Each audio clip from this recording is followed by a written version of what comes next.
E agora nós vamos falar de uma dor que é muito comum e que praticamente todo mundo tem, que é a dor de cabeça, né? A cefaleia. Para você ter uma noção, existem mais de 150 tipos de dor de cabeça. E para falar sobre este assunto, eu vim aqui na Premium Care conversar com o neurocirurgião Dr. Joubert de Almeida Júnior. Tudo bem, doutor? Tudo bem. Prazer poder participar e contribuir. Doutor, mais de 150 tipos de dor de cabeça. É muita coisa, né? Sim, muita coisa. Claro que tem muitos subtipos, né? Acaba que na hora da gente se referir à doença, explicar ao paciente, a gente não esmiuça tanto, né? Mas se a gente for pegar o pé da letra, há bastantes diagnósticos, realmente. E quais são os tipos mais frequentes de cefaleia? Os tipos mais frequentes de cefaleia são as cefaleias chamadas cefaleias primárias. Quando a gente quer dizer primária, a gente está querendo dizer que pode ser, por exemplo, uma cefaleia benigna, que se a gente fizer algum exame de imagem, como uma tomografia ou ressonância, ela vai vir normal. Uma cefaleia que a gente diz, o termo médico a gente chama idiopática, sem uma causa aparente. A pessoa tem essa cefaleia, mas não há nada cirúrgico a se fazer, nada a se preocupar tanto, né? Então, a gente separa mais ou menos assim, as cefaleias primárias e as secundárias. Secundárias são as mais relacionadas a doenças mesmo, né? Um tumor, um sangramento, uma infecção. E já a cefaleia primária, que é a mais rotineira do dia a dia, as mais comuns são a famosa enxaqueca e a cefaleia tensional. Muitas vezes pouco diagnosticada e muitas vezes é sempre diagnosticada como enxaqueca, mas na verdade, se a gente olhar direitinho, há diferenças e muda o tratamento também. E quais as causas para essa cefaleia tensional? Como o próprio nome diz, tensão. E esse período que a gente está vivendo, por exemplo, é um gatilho, né? Sim, com certeza. E está sendo mais frequente que você possa imaginar. Os consultórios lotados disso, né? E geralmente os pacientes com cefaleia tensional geralmente estão com crise de ansiedade, né? Acaba que tem um substrato psiquiátrico, psicológico muito importante junto também. E quando que a dor de cabeça ela é preocupante, ou ela é mais preocupante, doutor? A cefaleia é muito preocupante quando ela sai do padrão. Por exemplo, você tem enxaqueca desde a adolescência. Ela sempre vem de um jeito. Você toma determinado remédio, ela passa. Mas ela começa a vir com mais frequência, de uma forma diferente, associada a problemas como crise convulsivas, perda de força em algum membro do corpo, vômitos em jato.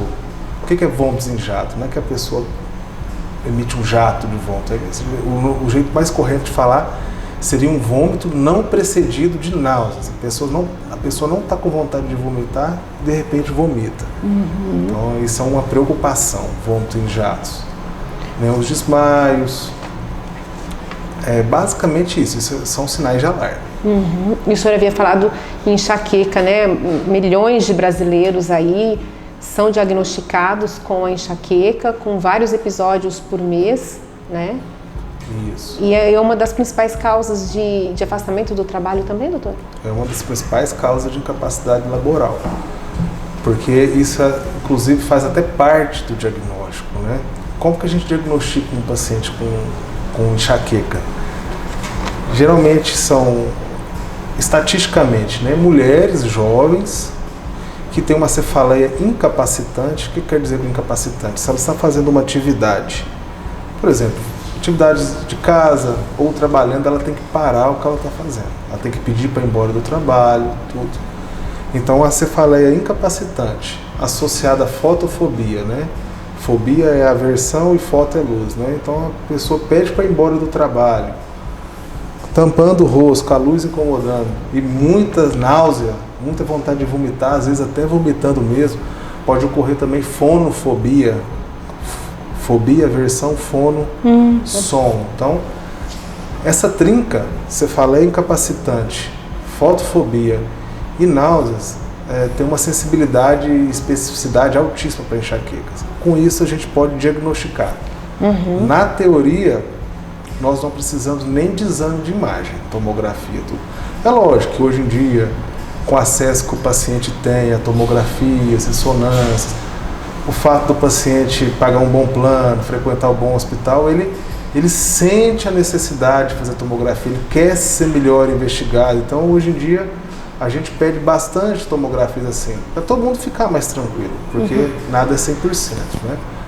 Mas se a gente for pegar na teoria mesmo, a gente consegue fazer esse diagnóstico de forma clínica, sem necessidade. A sinusite também provoca dor de cabeça, né? Provoca. Tem as diferenças, né? Como eu disse, a enxaqueca, outra coisa que eu esqueci de falar, geralmente a enxaqueca é uma cefaleia hemicraniana, M de metade, pega metade do crânio, uma cefaleia hemicraniana, pulsátil, latejante, associada a náuseas e vômitos. Geralmente é assim a enxaqueca. Já a cefaleia da sinusite é diferente, porque sinusite, ite é infecção, inflamação, e sinus é seios da face, né? Então é alguma inflamação, infecção nos seios da face, por exemplo, seio frontal, seio maxilar, seio etimoide. Então se a pessoa tem uma inflamação, uma infecção aí, ela sente dor refratária a medicamentos, mas uma dor mais frontal, impressão, e não associada à fotofobia e náuseas. E se você investigar bem o paciente, ele tem alguma história prévia de aproximadamente uns 30 dias de alguma gripe forte que ele teve. Então, mais importante do que o exame de imagem, não no caso da sinusite, né, que uma tomografia é capaz de ver a inflamação nos seios da face, mas uma tomografia de uma enxaqueca, uma cefaleia tensional, é normal. Então o que vai diferenciar é o exame físico do paciente, a anamnese, a conversa, a entrevista, né? Por isso que é importante procurar um profissional, né, doutor? Sim, com certeza. Como o próprio nome diz, os exames são exames complementares, complementares à análise médica. E o tratamento varia de acordo com o diagnóstico, né? Varia de acordo com o diagnóstico. As recomendações também de acordo com o diagnóstico. Por exemplo, mulheres que têm enxaqueca. Algumas enxaquecas podem vir acompanhadas de aura. A pessoa sente um pouco mal, tem algumas manifestações estranhas antes da dor. Pode ver algumas coisas que a gente chama de escotomas cintilantes. A pessoa vê algumas luzinhas assim. Isso a gente pode considerar uma aura. Chama aura esse fenômeno. Então essa cefaleia tem um nome e sobrenome. Ela é enxaqueca com aura. Pacientes mulheres com enxaqueca com aura são desaconselhadas a usar anticoncepcional combinado. Vários tipos de anticoncepcionais. Os anticoncepcionais orais combinados, que possuem estrogênio, é uma recomendação que a gente passa para o paciente. Sugiro que você troque o anticoncepcional, que isso não está te ajudando, vai piorar, até alguns riscos complementares que a gente pode falar numa outra ocasião. Já da cefaleia tensional é completamente diferente, não tem a ver isso. A gente vai focar mais mesmo em tentar tirar o paciente dessa tensão, às vezes tem que entrar muitas vezes com ansiolíticos. E já da sinusite, muitas vezes a gente tem que entrar até com antibiótico mesmo, para infecção, inflamação. Então, há bastante diferença sim. É interessante até ressaltar a importância de se procurar, então, um profissional, de fazer uma consulta, porque as pessoas, o brasileiro, ele tem a mania de se automedicar. E nessa atitude ele pode estar se prejudicando ainda muito mais, né? Porque assim, uma dor de cabeça, vou tomar ali um analgésico. E é complicado daí, né, doutor? Sim. Então o exemplo que a gente está dando agora mesmo, uma sinusite maltratada, às vezes até toma um antibiótico, mas toma um antibiótico errado por tempo inapropriado, aí pode criar uma seleção de bactérias resistentes. E uma sinusite mal controlada, ela pode crescer e literalmente invadir o cérebro, uma coisa que se chama abscesso. Pode fazer a complicação de uma sinusite maltratada é um abscesso cerebral, um quadro dramático, bastante grave, por vezes até cirúrgico. E esse é um dos riscos, então, da automedicação, né? Sim. Doutor, e quando que a gente desconfia que não se trata apenas de uma cefaleia, de uma enxaqueca? Então, muito boa pergunta. Isso mostra mais uma vez que é importante o contato com o médico. Por exemplo, a causa mais comum de sangramento intracraniano espontâneo, o que eu falo espontâneo? A causa de sangramento intracraniano mais comum são os acidentes, né? Então, mas não é espontâneo, foi um acidente que causou. A causa de hemorragia espontânea mais comum são os aneurismas rotos. Aneurisma é uma malformação num vaso cerebral. É como se o vaso tivesse um papo, tipo papo do pneu, sabe? Ele pode se romper. A pessoa às vezes pode ter anos esse aneurisma lá. O aneurisma sem romper ele não causa dor. Mas se ele rompe, aí sim causa dor. Aí é um sintoma interessante que provoca cefaleia súbita. O que é cefaleia súbita? A pessoa lembra o que aconteceu, lembra a hora que a dor veio, mais ou menos assim. Doutor, fui abaixar para pegar meu chinelo, parece que estourou alguma coisa. Então é uma dor de cabeça súbita, a pessoa geralmente refere com a maior dor de cabeça que já sentiu na vida. Então a gente tem que conversar. Tem vezes que o paciente chega no pronto-socorro, doutora, mais uma crise de enxaqueca. Como que foi?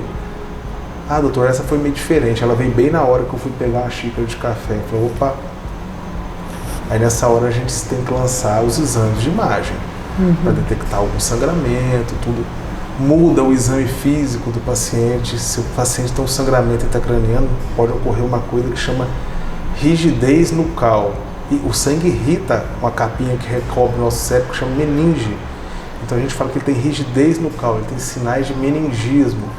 O paciente fica com o pescoço duro, então tem que deitar o paciente, pedir para ele ficar com o pescoço bem relaxado, tentar colocar o queixo no peito, geralmente o paciente não consegue. Então é importante, você tem que ser detalhista. O que aconteceu? Como que começou? E você tem que explicar para o paciente o que é súbito, porque às vezes na cabeça do paciente é súbito. Ó, começou, não estava com dor e começou hoje. Tem que explicar como que começou. Examinar o paciente, pôr a mão no doente. Então isso é uma mortalidade altíssima esse tipo de problema.